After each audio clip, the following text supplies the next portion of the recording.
Կրթական համակարգի խնդիրների, դրանց պատճառների եւ հետևանքների մասին կարելի է երկար խոսել, սակայն ակնհայտ է, որ հաճախ լուծումները ի հայտ են գալիս խնդիրների հստակ գիտակցման արդյունքում։ Տարիներ շարունակ բազմիցս խոսվել է կրթական ոլորտի զարգացման հստակ ռազմավարության անհրաժեշտության մասին։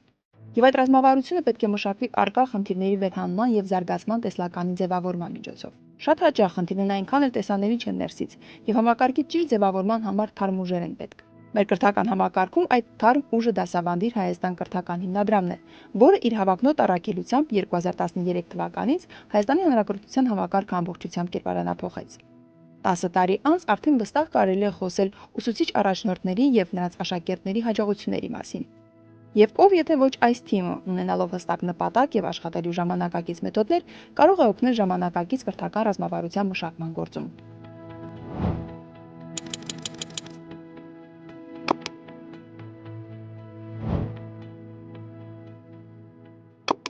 Ժամանակն է կրթության միջոցով շրջել պատմության անիվը, հոգուտ մեզ։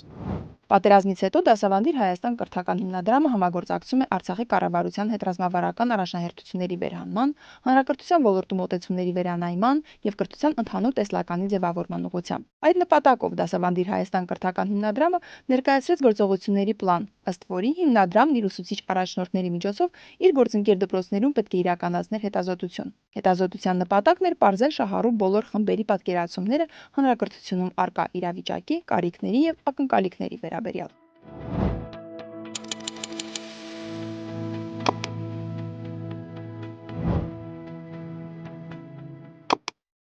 Ինչպես կհիշեք, 2019 թվականին կրթության նախարարության հետ համատեղ կազմակերպեցինք ֆորում երկօրյա տևողությամբ։ Ֆորումը կրում էր «Սահմանելով կրթության տեսլականը» խորագիրը։ Նպատակ ուներ բոլոր շահագրգիռ կողմերի հետ քննարկումների միջոցով վերհանել կրթության մեջ առկա խնդիրները եւ համատեղ լուծումներ փնտրել դրանց ուղղությամբ։ Ֆորումը արեցինք,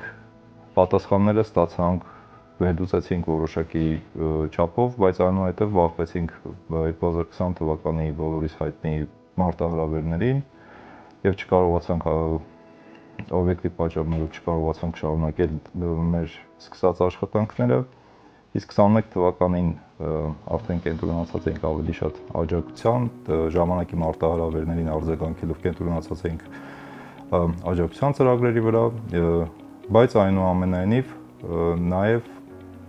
խոսք էր գնում, թե պատերազմից հետո ով իր աշխատանքը ինչ ձևով պետք է վերանայի, ինչ ուղղություններով պետք է սկսենք աշխատել։ Այն ժամանակվա պետնախարար Բեգլարյան Արտակի հետ քննարկումից հետո մեզ առաջարկվեց, որպեսզի իրականացնենք հետազոտություն, նմանաբովանդակ հետազոտություն, թե հանրակրթության մեջ որոնք են առաջնահերթությունները եւ այդ հետազոտության արդյունքների հիման վրա ներկայացնենք առաջարկություններ։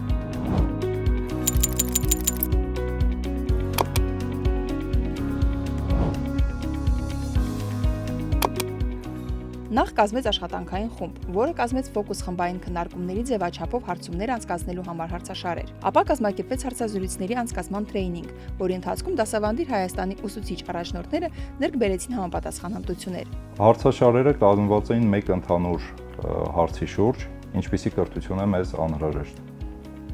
Այդ հարցը բաժանված էր 3 ենթահարցերի՝ կրթություն, որը կվերաբերվեր Արցախի անցյալի համատեքստին, ներկային եւ ապագային, եւ ամեն շահառու խմբի համար հարցերը կազմված էին իրենց ինտերպրետացիայով։ Մարտ ամսից հիմնադրամի ուսուցիչ առաջնորդների կողմից իրենց տեղակայման համայնքներում իրականացվեցին ֆոկուս խմբային քննարկումներ։ Այնուհետև մայիսին հիմնադրամի աշխատակազմի կողմից Ստեփանակերտում կազմակերպվեց նմանաբովանդակ ֆորում, որի մասնակիցները նույնպես քննարկեցին եւ դուրս բերեցին առանցքային հարցի իրենց պատասխանները։ Երբ որ մեկնարկեցին այս ուսումնասիրությունները Արցախի կրթության վերաբերյալ առաջնահերթությունների դուրսբերման, ես դեռևս Արցախում չէի ապրում ու Արցախի գրասենյակում չէի աշխատում, բայց արդեն դասավանդիր Հայաստանի թիմում էի աշխատում։ Այդ ժամանակ աշխատանքների նախնական փուլից միացել եմ, այսինքն նախաձեռնող խմբին, որի ընթացքում եւ կազմել ենք հարցերը ֆոկուս խմբային քննարկումների համար, ինչպես նաեւ հետո ունեցել ենք հանդիպում վերապատրաստում մեր ուսուցիչ առաջնորդների հետ, ովքեր արդեն տեղում Արցախի համայնքներում պիտի իրականացնեին այս ամբողջ ուսումնասիրությունը։ Այնուհետև նաև մասնակցել եմ Արցախում կազմակերպված ֆորումին, որի ընթացքում հավաքվել էին կրթության ոլորտի մյուս շահառուները, ոչ թե աշակերտները, ծնողները եւ ուսուցիչները, ում հետ արդեն համայնքներում անցկացվել էին հանդիպումները եւ քննարկումները, ինչպես նաև մասնակցել եմ այս ամբողջ ինֆորմացիայի վերլուծությանը, վերծանմանը եւ իսկապես շատ կարեւոր էր նաեւ անձնապես ինձ համար, քանի որ սրանից առաջ էլ շատ երկար տարիներ Արցախում ապրելով միշտ մտածել եմ, որ մեր միակ փրկությունը եւ միակ լուծումը շատ խնդիրների այդ կրթության ոլորտում բարեփոխումներ բերելն է ու այսպիսի համապարփակ աշխատանք անելը, որը իսկապես վեր կհաներ եւ առկա խնդիրները եւ կնախանշեր որոշակի լուծումներ, հետագայի համար իսկապես շատ կարեւոր էր։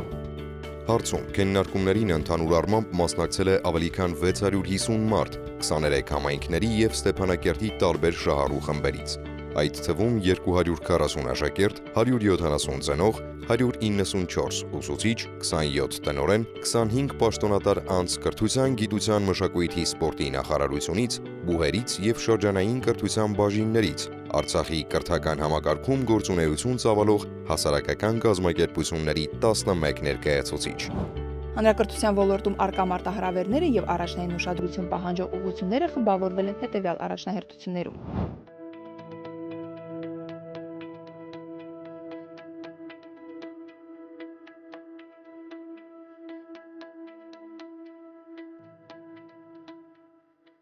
Այս առաջնահերթությամբ նշվում է, որ անհրաժեշտ է ունենալ տեսլական, նաև կա տեսլականի առաջարկությունը, թե ինչ տեսլական ենք մենք կարողացել դուրս բերել մեր հետազոտությունների արդյունքում,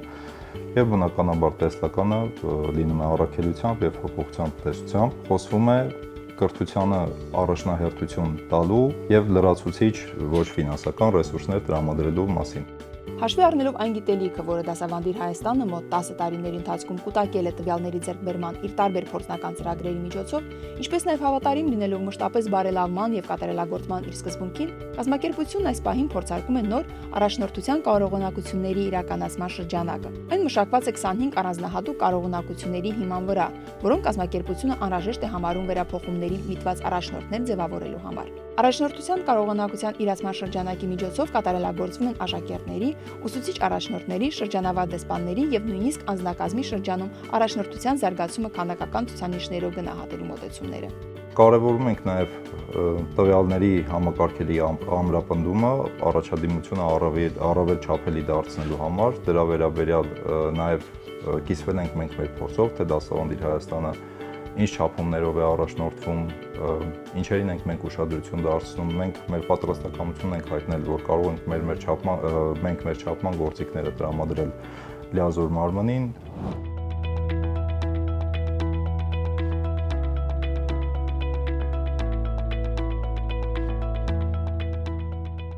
Հայաստանի Հանրապետության կրթության, գիտության, մշակույթի եւ սպորտի նախարարությունը արդեն իսկ ներդրել է պարտադիր եւ կամավոր ատեստացիայի համակարգը։ Ուրախությամբ արձանագրում ենք, որ Արցախի Հանրապետության կրթության, գիտության, մշակույթի եւ սպորտի նախարարությունը եւս հայտարարել է այդ ուղղությամբ քայլեր անելու պատրաստակամության վերաբերյալ։ Ի թիվս այլ դրական կողմերի, սա նաեւ հնարավորություն կտա կրթության ոլորտն ավելի հրապուրիչ դարձնել եւ մասնագիտական ներհոսք ապահովել դեպի ուսումնական հաստատությունները։ Սակայն կրթության ոլորտն ավելի հրապուրիչ դարձնելու համար անհրաժեշտ է միջոցառումների համալիր մոտեցում։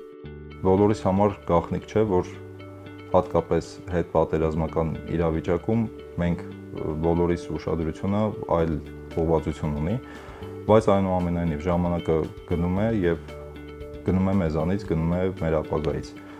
Այդ առումով նաեւ խոսվում է կրթության դերի վերաիմաստավորման մասին այն համատեքստում, թե ինչպես դասավանդումը կամ կրթությունը ավելի հրապուրիչ սարքել, էլի խոսում ենք մեր փորձից, ոնց ենք ինչ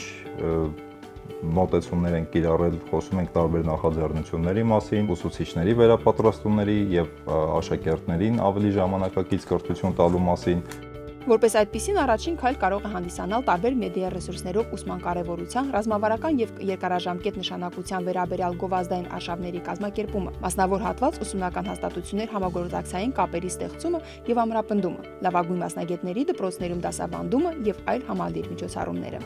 Կրթության դերի վերաարժևորմամբ Վերաիմաստավորմամբ եւ կրթությանն առաջնայինություն տալով կարելի է սերմանել այնպիսի որակներ, ինչպիսիք են հայրենասիրությունը եւ ազգային դաստիարակությունը, միասնական պատասխանատվությունը, հոգատարությունը, նվիրվածությունը, քաղաքացիական պատասխանատվությունը եւ կարգապահությունը, լայն մտահորիզոնը եւ բազմակողմանի զարգացածությունը։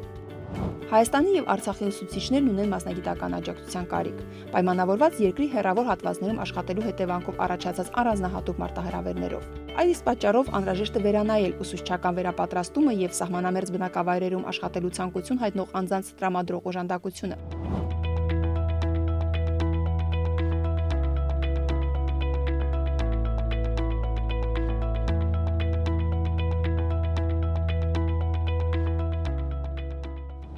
Այս առաջնահերթությունը, որ դուրս է բերվել մեր այս ամբողջ քննարկումների ընթացքում, ոնց որ նորից գալիս է ապացուցելու այն հայտնի խոսքը, որ հայրենիքդ պիտի ճանաչես, որ սիրես, եւ այստեղ բազմաթիվ առաջարկներ են հնչել մեր պատասխանողներից, ֆոկուս խմբային քննարկումների մասնակիցներից, որ աշակերտների համար պակասում են տարբեր էքսկուրսիաներ,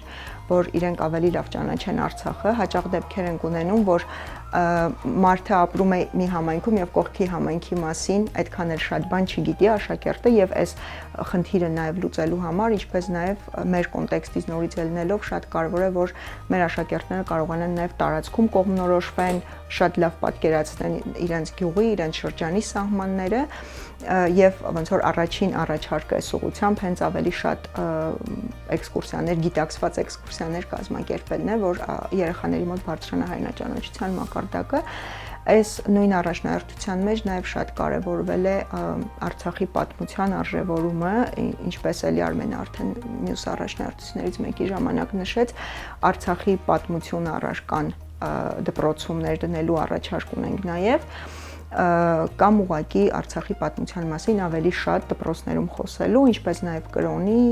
լեզվի, բարբառի արժևորման եւ նաեւ այս համատեքստում առաջարկում ենք, որ այս բոլոր աշխատանքները կարող են իրականացվել հենց երկարօրյա դպրոցի շրջանակներում, որը Արցախի ոնց որ առանձնահատկություններից է եւ Արցախում արդեն շատ դպրոցներում ունենք նաեւ երկարօրյա դպրոցներ։ Այս աշխատանքներին զուգահեռ աշակերտներին պետք է նաև ներկայացվի համաշխարհային լավագույն փորձը, ինչը կընդլայնի նրանց աշխարհայացքը եւ մտահորիզոնը։ Այստեղ շատ կարևոր է նաև հաշվի առնել այն, որ մենք համաշխարհային լավագույն փորձը կարող ենք եւ օգտագործել եւ կիրառել, եթե ունենք շատ ամուր ինքնություն։ Այսինքն առաջնայինը ունենալով մեր ամուր ազգային ինքնությունը, իհարկե դրա հիման վրա պիտի շարունակենք նաև մեր աշակերտներին էլ ներկայացնել եւ համաշխարհային փորձը եւ իրենց համար շատ ավելի շատ դռներ փորձել բացել։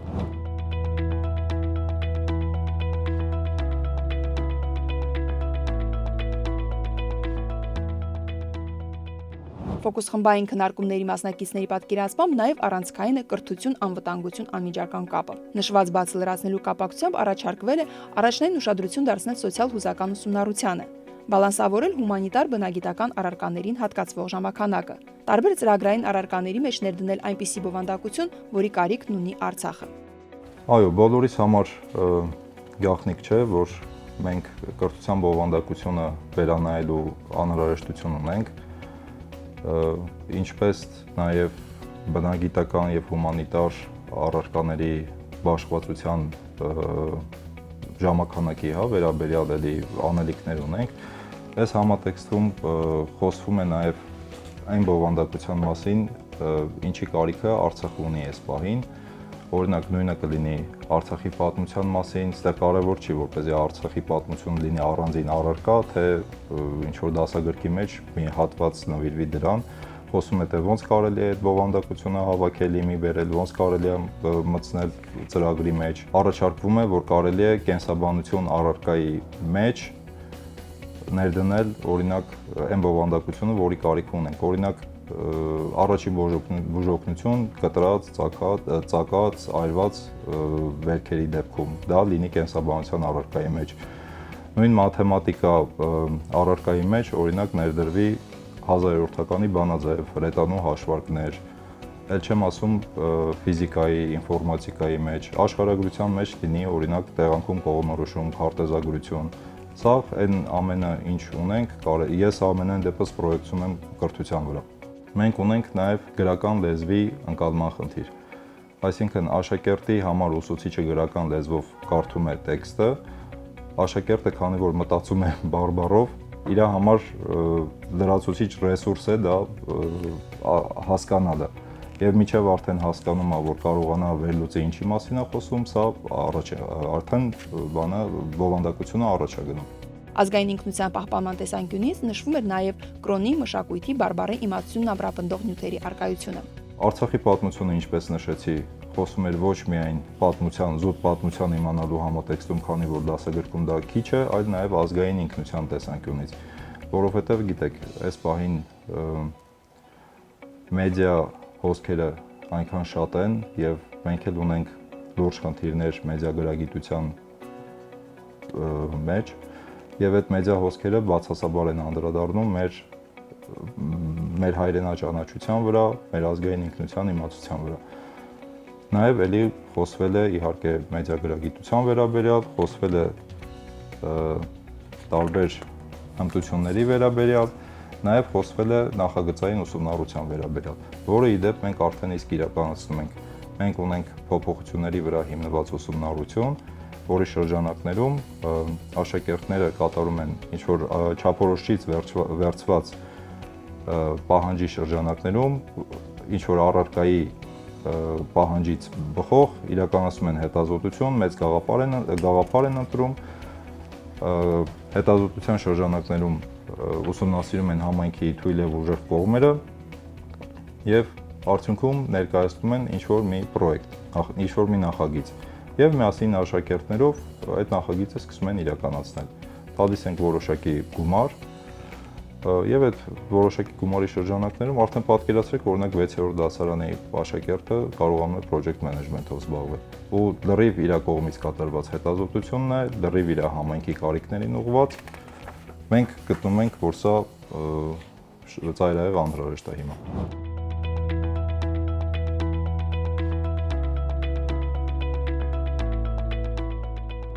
Ներառական կրթությունը որպես առաջնահերթություն եւս դուրս է բերվել մեր այս ամբողջ հետազոտությունների արդյունքում եւ այստեղ կարեւոր եմ համարում նշել այն, որ այս խնդրին մենք բախվել ենք մեր Արցախում ունեցած ավելի քան 5-ամյա գործունեության ընթացքում եւ ոնց որ առաջին անգամ չէր, որ լսում էինք այս խնդրի մասին եւ նոր չէ, որ կարեւորում ենք։ Այստեղ ունենք հստակ առաջարկներ, նորից կախված նաեւ Արցախի կոնտեքստից, կարեւորում ենք, որ իսկապես իրականացվի գնահատում այն աշակերտների հետ, ովքեր ունեն կրթության առանձնահատուկ կարիքներ, կազմվի նրանց համար համապատասխան անհատական պլան, որով կաշխատի ուսուցիչը, ինչպես նաև այստեղ կարևոր է, որ տվյալ դեպքում ուսուցիչը ունենա նաև ուսուցչի օգնական։ Ու այս բոլոր գործողությունների արդյունքում նաև սոցիալ-հուզական ուսումնառությունը կապահովենք այն աշակերտների համար, ովքեր դրա կարիքն առավելապես ունեն։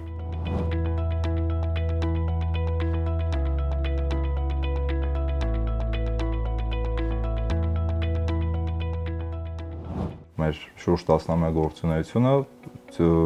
խոսում է, վկայում է նրա մասին, որ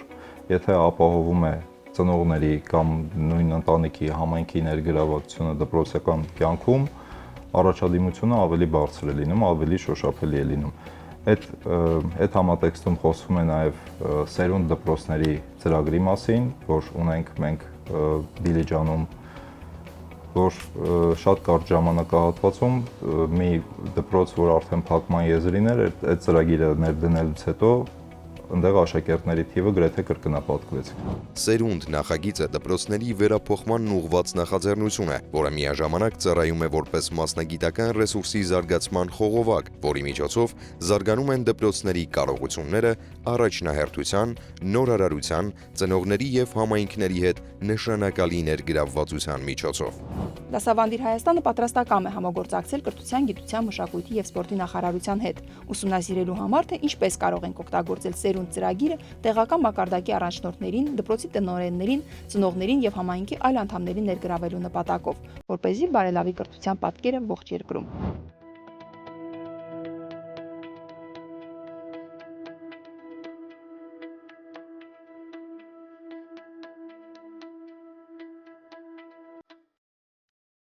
Սա եւս բավականին շատ քննարկված թեմա էր, որը էլի դուրս բերվեց մեր իրականացրած ուսումնասիրության արդյունքում։ Այստեղ եւս ունենք հստակ առաջարկներ, նորից հաշվի առնելով մեր յուրահատուկ իրավիճակը, հա, մեր կոնտեքստը, այստեղ նորից ուզում ենք շեշտը դնել նրա վրա, որ եւ տնօրեններին դպրոցի եւ ուսուցիչներին անհրաժեշտ է տեղյակ լինել հենց նույն սոցիալ-հուսական ուսումնառության կարեւորության մասին, ծանոթ լինել տարբեր ժամանակակից մեթոդների, դասապրոցես իրականացնելու համար, դպրոցի կառավարման համար, ինչու ոչ, մեդիագրագիտության վերաբերյալ տեխնոլոգիաներին տիրապետելու եւ շատ այլ կարևոր հմտություններ, որոնք ելի հստակ առաջարկներով նշված են, ինչպես ենք, այսինքն ինչ ուղղությամբ ենք պատկերացնում այս վերապատրաստումները, ու այստեղ նաեւ կուզեմ նշել, որ մենք ունենք այսպիսի առաջնորդության ուղի, այսպիսի ծրագիր, դասավանդման առաջնորդների ծրագիր, որին կարող են դիմել մեր շրջանավարտ դեսպանները, ավարտելուց հետո երկամյա ծրագիրը, եւ Արցախում բավականին հաջողությամբ այս ծրագիրը գործում է արդեն երկրորդ տարին, երբ մասնակից հավարտելով երկամյա ծրագիրը շարունակում է դասավանդել դպրոցում կամ տեղակայվում է ուրիշ դպրոց եւ արդեն ունի այլ պարտավորություններ, քան մեր ուսուցիչ առաջնորդներն ունեն, ու հենց այստեղ մեր դասավանդման առաջնորդները յուրաքանչյուր ամիս ըստ իրենց դպրոցի կարիքի կազմակերպում են տարբեր հանդիպումներ, աշխատարաններ, սեմինարներ իրենց դպրոցի ուսուցիչների հետ, այսինքն ինչ որ չափով այս մի առաջնահերթության մեջ արդեն ունենք մեր ներդրումը, հա, ինչ որ չափով այս ուղղությամբ մենք աշխատանք տանում ենք ու նաև իհարկե պատրաստ ենք փորձով կիսվել։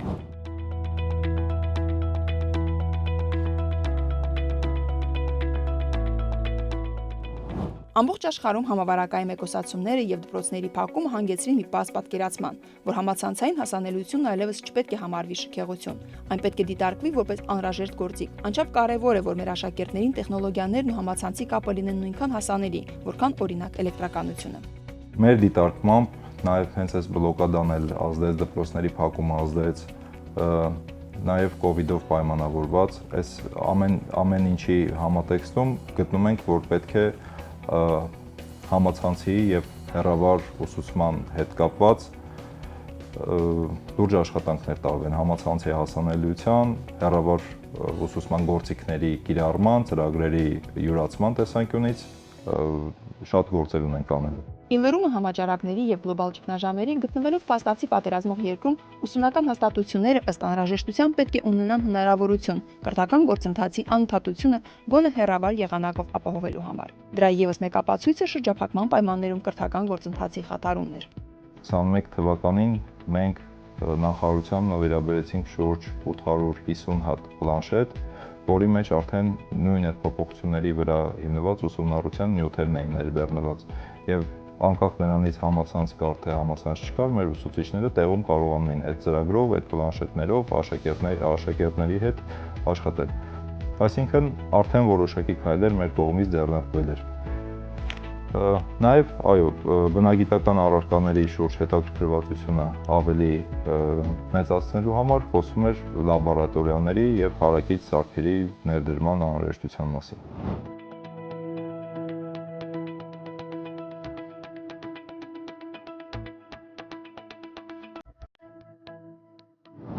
Դա եւս շատ կարեւոր է հատկապես մեր ուսումնասիրության երրորդ բլոկի տեսանկյունից, այսինքն ինչպիսի կրթություն է անհրաժեշտ Արցախին ապագայի մարտահրավերներին դիմակայելու համար։ Այստեղ նորից հետազոտությունների արդյունքում հասկացել ենք, որ բոլոր շահագրգիռ կողմերը կրթության ոլորտի կարծում են, որ միայն ակադեմիական գիտելիքով մենք այսօր չենք կարող ունենալ, այսինքն միայն ակադեմիական գիտելիք տալով աշակերտներին, դպրոցում մենք չենք կարող ունենալ այն քաղաքացիները, ովքեր կարող են դիմակայել եւ առկա եւ ապագայի մարտահրավերներին, ու դրա համար այստեղ շատ կարևոր է, որ աշակերտների մոտ իսկապես զարգանան շատ կյանքի համար շատ կարևոր հմտություններ, հա, օրինակ թիմում աշխատելու հմտություն, ժամանակը կառավարելու, նպատակներ սահմանելու եւ այլն, շատ երկար այստեղ կարող եմ թվարկել նույն մեդիագրագիտություն, տեխնոլոգիաներից օգտվել եւ այլն։ Եվ այս մասով էլի ունենք կոնկրետ հստակ առաջարկներ ու նաև կարող եմ ասել, որ հենց մեր դասավանդիր Հայաստանի ուսուցիչները աշակերտների հետ ունեն հմտությունների զարգացման ոնց որ առանձին ուղղություն եւ մենք իրականացնում ենք չափումներ եւ տարվա սկզբում եւ տարվա վերջում ունենք նաեւ այդ գործիքակազմը ու իհարկե նաեւ այս փորձով էլի պատրաստ ենք կիսվել ավելի լայն շրջանակների հետ, եթե կարիք լինի։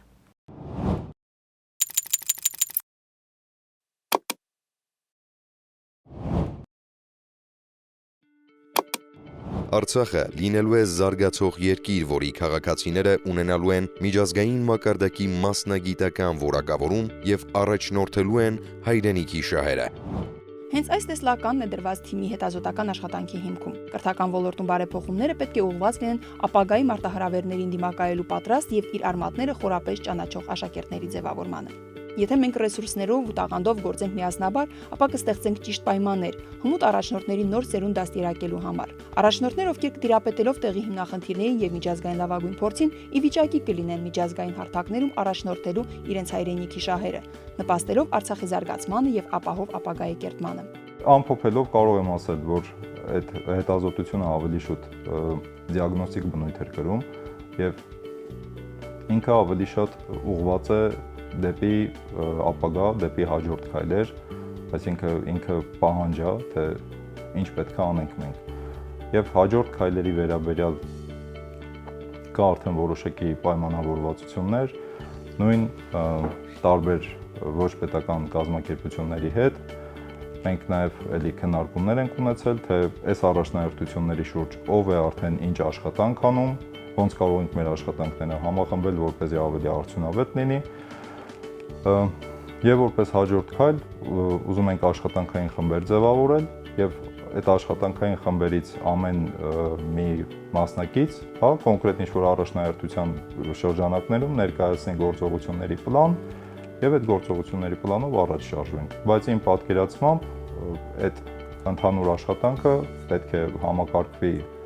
պետական լիազոր մարմնի կողմից, որպեսզի ավելի արդյունավետ լինի։ Սրա նպատակը այն է, որպեսզի հենց նույն պետական լիազոր մարմինը կարողանա այս պատասխանները վերցնի եւ համադրի իր կողմից դուրս բերված պատկերացումների հետ, իր ունեցած պատկերացումների հետ, թե արդյոք ինչքանով է սա հրատապ, միգուցե իրանց տեսանկյունից այլ բաներ են տեսնում։ Պայմանավորվածությունը այն է եղել, որ այս առաջնահերթություններով այս առաջնահերթությունները պետք է ինտեգրվեն իրենց կողմից մշակվող ռազմավարության մեջ։ Եվ այդպեսով մենք մեր պատրաստակամությունն ենք հայտնել որոշ մասնիկներ, որոշ կտորներ մեր պատասխանատվության տակ վերցնելու կամ մասնակիցը լինելու որոշ կատարվող գործողությունների։ Կրթական համակարգի յուրաքանչյուր օղակ կրթական ժամանակակից ռազմավարության ձևավորման հարցում երևի թե պետք է առաջնորդվի Դասավանդի Հայաստան կրթական հիմնադրամի կարգախոսով. ով եթե ոչ ես, երբ եթե ոչ հիմա եւ որտեղ եթե ոչ այստեղ։